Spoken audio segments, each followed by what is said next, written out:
Pilar Etxaniz eta Orintza Legorburu ditut aldamenean antzulakoak bixen artean 40 urteko aldia dau, eta hain zuzen be adina erabiliku pikin bat, ikuspegi aldetik gauzak zertan aldatu dian, bakoitza bere militantziatik, bere esperientziatik, ikusitakoaz, pentsautakoaz, proiektatutakoaz, eta martxoak 8 emakumeen langileen eguna be.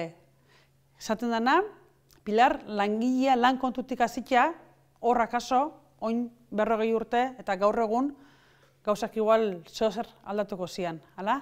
Bai, aldatu die, oin dela 40 urte, emakume gehienak etxeko andrak zian, hau da, ez zuten soldatei jasotzen, gero, ez zeuan ondo ikusita hainbat zirkulotan, emakumeak eta senar emazteak biak lan egitea. Esaten zen, emakumeak lanpostuak entzen zitula. Eta orduan, arazoak zerenian fabrika baten eta hori bere gordintasunean irtetzen zen da emakumeak, inkluso problema zeuzken bere burua defenditzeko eta bere eskubidea defenditzeko. Lan mundua guztiz aldatu da eta guztiz oindala 40 urtetik ona lan mundua asko prekarizatu da eta hor lanbide feminizatuak ondio eta prekarioagoa dira. Orduan nik uste dut ondio hor lan mundu horretan hola baita burruka pape asediu dou lan mundu horta, eta ja ez da ikusten soldata komplementariotza, eta era hortako zeak ez da, baina uste dut ondio badala burruka ondi bat lan munduan kontua.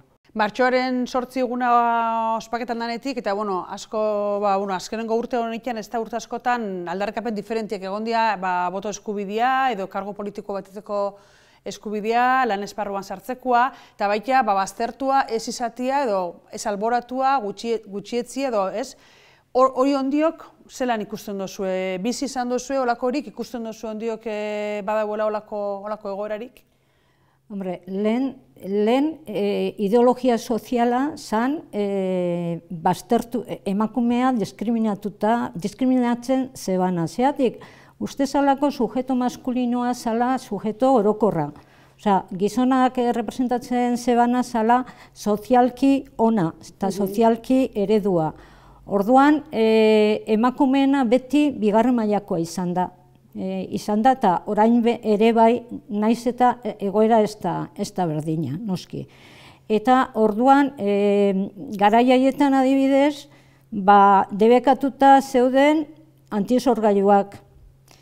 Esan dugu, dibortzioarena, sexualidadea punto klabea izan da baita diskriminazio horretan. Zeren uste izan da, emakumearen sexoa, emakumeak ez zutela desio sexualik.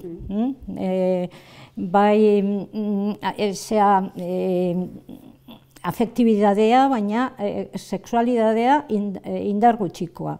Hortaz, eredua eta aurretik jartzen zana gizonen beharrak eta nahiak. Gero, Elizakor papel oso garrantzizkoa jokatu izan da, dana pekatua, dana geizki zegoena, eta emakumea beti aguantatzen.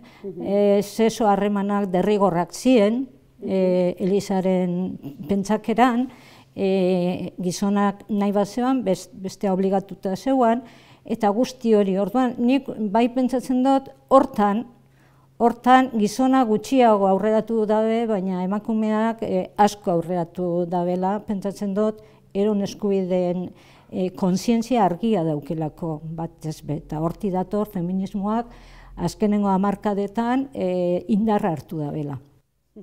Hora ikusten duzu, zupe, honetza? Bai, nik uste dut, bazterketak emuten dira, diskriminazioak emuten dira, ez igual legez, ez? Legez berdintasun formal batero existiuko litzake, baina ondio oso urrin. Sotilauak dira diskriminazio horrek. Bai, nik uste dut sotilauak diala, eta hori be, zentzu baten, faena bada, sotilauak dian neurrixan, geuribe kosta jako diskriminaziotzat, diskriminazio moduan ikustia, eta jendia ikustaraztia be, baina hori ez da normala, ez? Zentzu hortan, baina bai, nik uste dut hor, eta esatia ez dela hortan aurreatu, ez dakize, etxa pentsatzen bezta justua, ze dago jende bat militau da bena, eta hor gauzak aldatu dira, emakume feministak existitu dielako. Eta hor zor historikoa dago, eta nik uste dut hor gazte hori tokatzen jakula zentzu hortan esatia, bai, gauzak aldatu dira, beste gure aurreko batzui eskerrak, ez? Horri buruz, gaur egun kaliek adibidez beteta ikusten dira, ez? Elkartasuna ikusten da kaletan, eta ez dakit hori beti hola izan den, Pilar, ero... Kontrakoa. Ni horatzen naiz, ni hasi nintzen feminismoan, 22 urtekin edo, lehenengo manifak, herri guztietan be ziren egiten, baina adibidez, Arrasate nahikoa intzindari izan zen eta, ni akordatzen nahi, lehenengo manifak nintzana, adibidez, emakume batek autoaborto bat egin zebalako eta hilin zelako, espaloiakola jendez beteta. Eta gogo gutxi batzuk, gaur egunekin konparatuta, eta orduan, are zeukan morboa edo ekainaren 28koak, zaten, dana lesbiana die, ez dakize, oso mutil gutxi jute ziren, eta orduan, zan militantzia bat kalera irtetzea gauza horrek aldarrikatzeko. Militantzia eredua, izen da oso militantzia eredu determinau bat, oso, beti hor, beti zea, oso tra, eta oso zaila da militantzia eredu hori gaurko bizimoduekin konpaginatzea. Eta militantzia geroa eta... geroa eta nekezaua da, eta geroa eta kostosua da, baina nik uste dut militantzia existiu bidala eta taldiak existiu bidala, ez? Oin asko zea egiten da feminismoan zabalkunde honekin bebai, jendia feministia, baina ez dago antolatuta. Eta nik uste dut hori ondo da hola, zen norbean kontzientziatik feminismoa azkenean egunerokotasunetik ez globala odoiarren gauza da, baina ni bai uste dut importantia dela taldian eta modu antolatu baten jardutia, bai. Eta ez norbanako moduan, bai norbanako moduan eguneroko gerretan, eguneroko gerra txikitan, baina gero talde bat be importantia dela. Eta gero taldea guretzako ezinbesteko izan zen, ze bestela ez ginuke ezeringo, ez? Eta oin ere, beste maila baten, da beste modu baten, ikuste dut taldea importantia dira.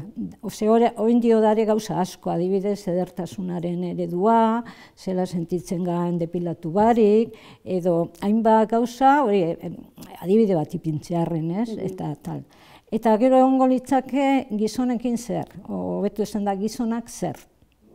Zer nik uste hor bai dagoela hutsune handi bat, ze azken fin baten,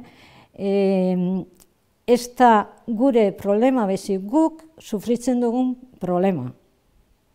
Baina problema ere gizonezkoek dauke ero maskulinidade ereduarekin eta erok ere ez die persona osoak. Dauken ikusteot alde bat desarrollatzeke eta erok ere eron lan nahin bidabe guk ezin dugu eron nahin, erokin behar dabe. Eta nik hor bai pentsatzen dut atzerapen handia daukagula oraindik.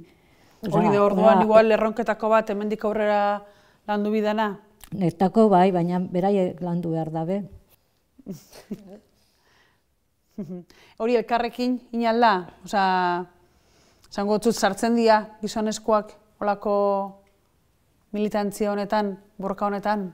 Nik uste dut erak beste leku bat eukibi da, bela, azkenean nik uste dut horre Pilarrek esan dabe moduan, eta oso nik Antzola moduko herri baten ez, herri txikitan da oso argi ikusten dut emakumiok induen bidea ez da behin gizonezkoak. Eta oso argixa da, maskulinidade ereduak ez dira aldatu, kasik.